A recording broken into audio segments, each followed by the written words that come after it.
કર્મચારી ડિજિટલ અરેસ્ટનો ભોગ। આધાર કાર્ડ આતંકવાદી પ્રવૃત્તિમાં વપરાયાની ધમકીથી 3 લાખ ગુમાવ્યા। નિવૃત્ત LIC કર્મચારી ડિજિટલ અરેસ્ટનો ભોગ। આધાર કાર્ડ આતંકવાદી પ્રવૃત્તિમાં વપરાયાની ધમકીથી 3 લાખ ગુમાવ્યા।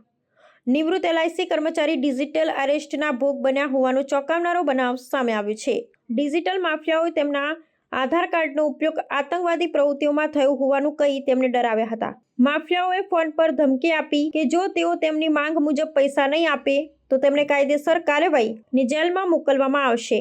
આ ડરથી નિવૃત્ત કર્મચારીને મુંબઈ બોલાવવામાં આવ્યા અને તેમણે 3 લાખ રૂપિયા ગુમાવ્યા। આ ઘટના પછી પણ ડિજિટલ ગેંગે વધુ 7 લાખ રૂપિયાની માંગણી કરી હતી। પરિવારજનોને શંકા જતા તેમણે તાત્કાલિક પોલીસમાં ફરિયાદ નોંધાવી। કાગડાપીઠ પોલીસ સ્ટેશને ફરિયાદના આધારે તપાસ શરૂ કરી અને ઓર્ગેનાઇઝ ગેંગનો પર્દાફાશ કર્યો। પોલીસે ટેકનિકલ સર્વેલન્સ અને ટ્રાન્ઝેક્શન ડિટેલ્સના આધારે આરોપીઓ સુધી પહોંચીને તેમની ધરપકડ કરી। આ પ્રકારની ડિજિટલ ઠગાઈઓમાં નિવૃત્ત અને વરિષ્ઠ નાગરિકો ખાસ કરીને ટાર્ગેટ બનતા હોય છે। આવા ગેંગો આધાર કાર્ડ, પાન કાર્ડ અથવા અન્ય દસ્તાવેજોનો દુરુપયોગની ધમકી આપી લોકોને ડરાવે છે અને પૈસા પડાવવાનો પ્રયાસ કરે છે। પોલીસ અને સાયબર સેલે લોકોને ચેતવણી આપી છે, કોઈ અજાણ્યા ફોન, લિંક અથવા ઈમેલ પર વ્યક્તિગત માહિતી કે પૈસા આપતા પહેલા સાવચેતી રાખે। પોલીસે લોકોને અપીલ કરી છે કે આવા કોઈ પણ સંજોગોમાં તરત જ નજીકના પોલીસ સ્ટેશન અથવા સાયબર ક્રાઇમ હેલ્પલાઇન પર સંપર્ક કરે। ડિજિટલ ઠગાઈઓ સામે જાગૃત રહેવું અને કોઈ પ્રકારની ધમકી કે લાલચમાં આવી પૈસા ન આપવું એ જ સુરક્ષા છે।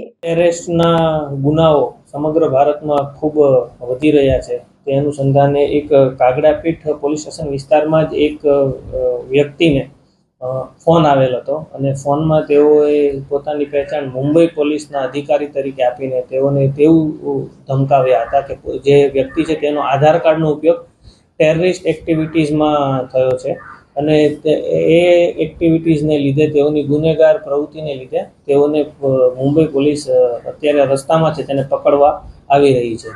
આ એરેસ્ટથી બચવા માટે જો તેઓ 3 લાખ રૂપિયા આપશે તો તેઓને એરેસ્ટ નહીં કરીને આ જે કામગીરી છે તેને સ્ટોપ કરવામાં આવશે તેવી તેમને ધમકી આપવામાં આવેલી। જે કાગડાપીઠ વિસ્તારના જે વ્યક્તિ છે તેઓએ ડરીને આ અલગ અલગ એકાઉન્ટમાં તેઓએ 3 લાખ રૂપિયા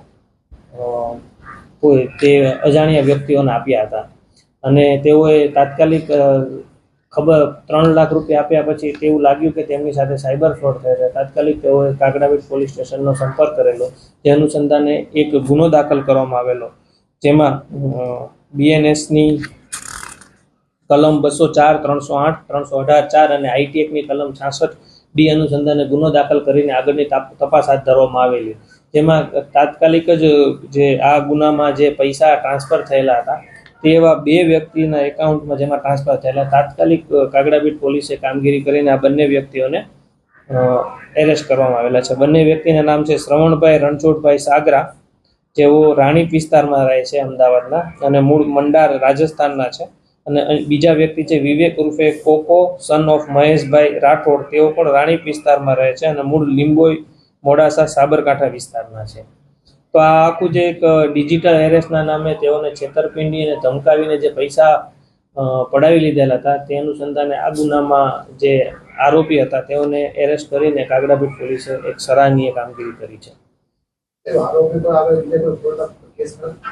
હાલ તપાસ ચાલુ છે। આ આરોપીઓ વિરુદ્ધ અન્ય પણ જો કોઈ NCCRP પોર્ટલ આધારે કોઈ ગુના અથવા કોઈ જે ફ્રોડની ટિકિટ નંબર જનરેટ થયા હશે તો તે સ્થાનિક ગુજરાતની પોલીસ અથવા ગુજરાત બહારની પણ પોલીસ હોય તેઓને પણ જાણ કરીને આ જે આરોપીઓ છે તેને અન્ય ગુનાઓમાં પણ અટક કરાવવાની કાર્યવાહી કરવામાં આવશે। અને આ જે સમગ્ર ઘટના છે તેમાં આમાં જે અન્ય પણ વ્યક્તિઓ જે સંલિપ્ત હશે બેંક એકાઉન્ટના માધ્યમથી, કોલિંગના માધ્યમથી, તેઓને પણ ટૂંક સમયમાં કાગડાપીઠ પોલીસ ઇન્વેસ્ટિગેટ કરીને મેક્સિમમ લોકોને એરેસ્ટ કરીને આ જે ડિજિટલ એરેસ્ટના નામનું જે ફ્રોડ ચાલી રહ્યું છે તેઓના આરોપીઓને અટક કરીને એક સ્ટ્રોંગ મેસેજ આપશે।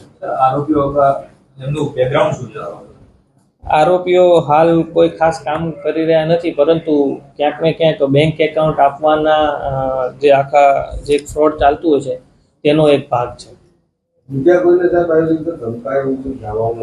હાલ તપાસ ચાલુ છે, એટલે એ જ હાલ તપાસ ચાલુ છે। અન્ય પણ આ ગુનાઓમાં જો અથવા અન્ય બીજા કોઈ ગુનાઓમાં તેઓ સંલિપ્ત થશે તો તેની પણ તપાસ કરીને